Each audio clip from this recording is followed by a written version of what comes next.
This is Andy Purewal for Boxing Social in association with Betfred. Delighted to be joined by promoter Eddie Hearn here in Nottingham. Eddie, firstly, as I said, Happy New Year off camera. So, did you have a good one over Christmas? I had a great one. Feeling good, recharged. Obviously, we had the news that no boxing was allowed in January.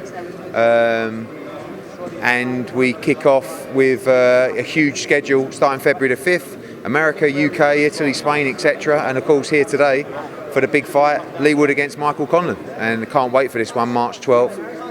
Amazing to be back in Nottingham. In fact, amazing to be back here, because this is actually where we had the Butte against Carl Froch press conference 10 years ago. You were probably about 4 at the time.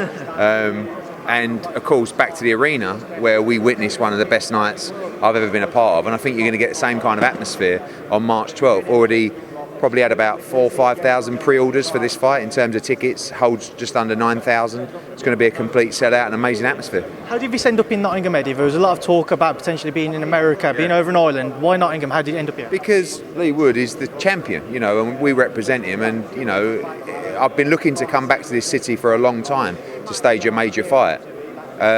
Madison Square Garden was definitely an option. Katie Taylor looks to be fighting Amanda Serrano the next month there, so that was a consideration. Belfast was a strong consideration, but I would have feeling quite bad to win the purse bid and gone to Belfast when I got the champion from Nottingham. So we're here in Nottingham.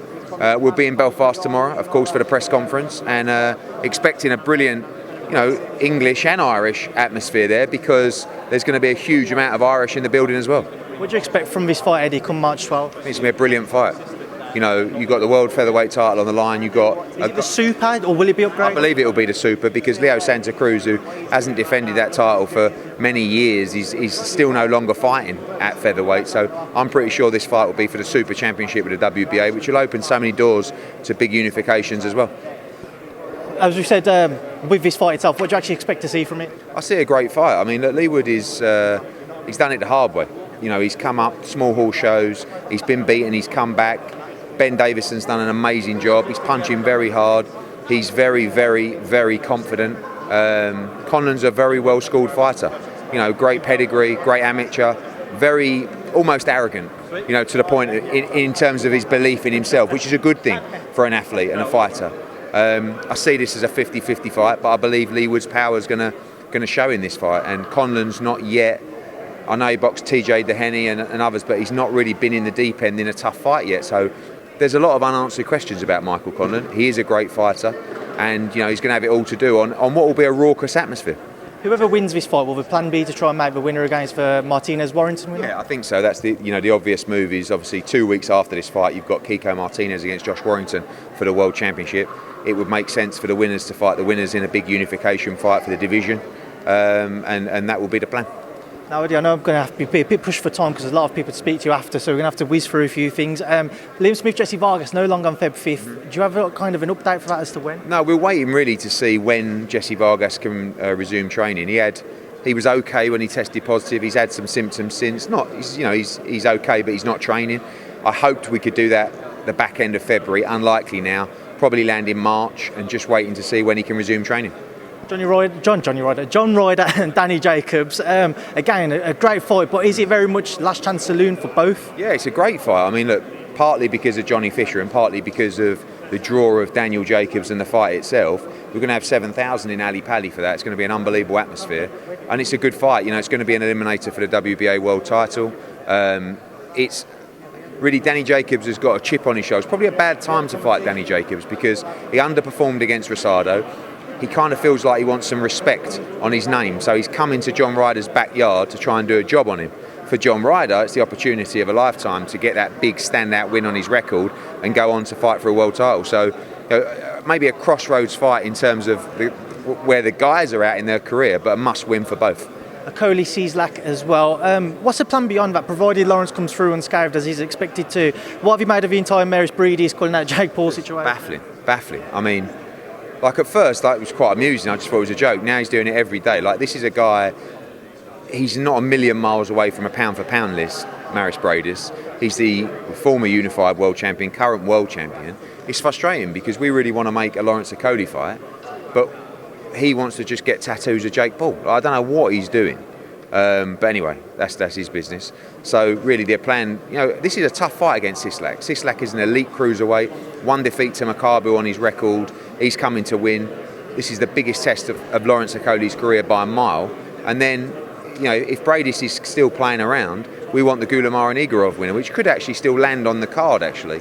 That was supposed to happen in December, and Lawrence was supposed to fight the winner. So hopefully we can nail one of those down. He must unify, but when you're searching for those unification matches and you fight someone as good and as tough as Sislak, you've got to be on it, and he'll be on it at the O2 on 27th Feb. Ortiz McKinson on March 19th as well. Eddie, great opportunity for Michael McKinson. If he was to come through that, if he was to win, does he have a better win on his resume than what Conor Benn does? Oh yeah, by a mile. I mean, look, I rate Virgil Ortiz as already a top 5 welterweight in the world, and he, McKinson is an underdog in that fight. But what an opportunity! He's come through the small hall system, having to be in the away corner.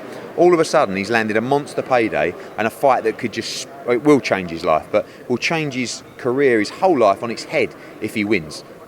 As good as Virgil Ortiz is, McKinson's got the kind of style that can beat him. But it's going to be really tough. But he's bang up for it, and go and change your life. It's an amazing opportunity. Where do things stand with Conor's next opponent? Just made a few offers now, and looking to fight him in April in London. And I hope we've been positioned to announce that in the next couple of weeks. Eddie, we've whizzed through the cards. I hope I haven't forgot anyone. If I have, I apologise. But on to other topics. I'm sure you've seen Bob Arum's comments that they're still negotiating a potential fight between Tyson Fury and Alexander Usyk. Your reaction to that? It's true. Yeah, I mean, we're obviously right in the midst of those negotiations as well. I think he also said he's not very confident that will happen. I still think there's a chance of that. We're all still moving towards Joshua Usyk and Whyte Fury, but there are still people that would like to see Usyk fight Joshua, and people that are prepared to pay a lot of money for it. And if there's a lot of money in the pot and everyone can be taken care of, and more importantly, a plan can be put into place for those fighters, then there is a chance of that happening. But it's time.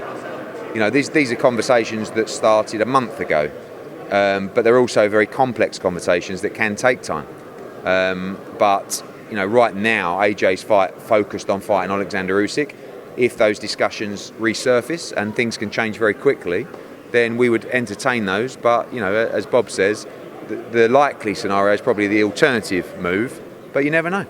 How likely do you think it is, Eddie, that we will see, say, Fury-Usyk? Because I know time's kind of pushing on a bit for when you'd want to announce a Joshua Usyk 2 fight, and they'd want to get Tyson Fury's next opponent. We have to, it's hard to always say a week or 2 weeks, but it's imminent. There's supposed to be a purse bid on Friday, so we'll see if that takes place. But obviously, these conversations have been ongoing for a long time, and things change very quickly. Sometimes in this business things can go quiet for 3 or 4 days, and all of a sudden you can close a deal in 3 hours. So watch this space, expect the unexpected, and we'll keep you informed. What's the latest with Dillian? Dillian's in that mix, of course. If Dillian would have to be, compensated, but it's not just about compensation; it's about a plan. So Dillian obviously is involved in those discussions as well, and we would want to make sure that he's happy with the whole scenario. From the outside looking in, Eddie, it looks like just a bit of a messy situation. Very messy. It's boxing. Very messy. And there's a lot of money involved, so it's even messier. But it all plays out in the end. Keeping with the heavyweights, Tony Oka has finally been the man to accept the challenge of Filip Hrgović from that IBF final eliminator. When do talks begin there, Eddie? They have. They've already been talking to Top Rank, and I'm pleased Tony Oka stepped up to the plate. It's a great fight, and finally a big fight for Filip Hrgović. Just quickly, Canelo plans, any update? Yeah, spoke to Eddie Reynoso. I think over the next couple of weeks he's going to be speaking to us and everybody else and seeing what is available and what's on the cards. I think he's got a number of options, and ultimately he'll decide which one excites him the most. Callum Smith's number one at WBC in the WBC rankings as well. Yeah, he wants a world title fight. Prefer Bivol or Joe Smith, but if it has to be Beterbiev, then so be it. And Callum will be fighting in April. And we're working towards announcing his next fight soon. And you have to be quick, so thank you. No worries, mate. Cheers.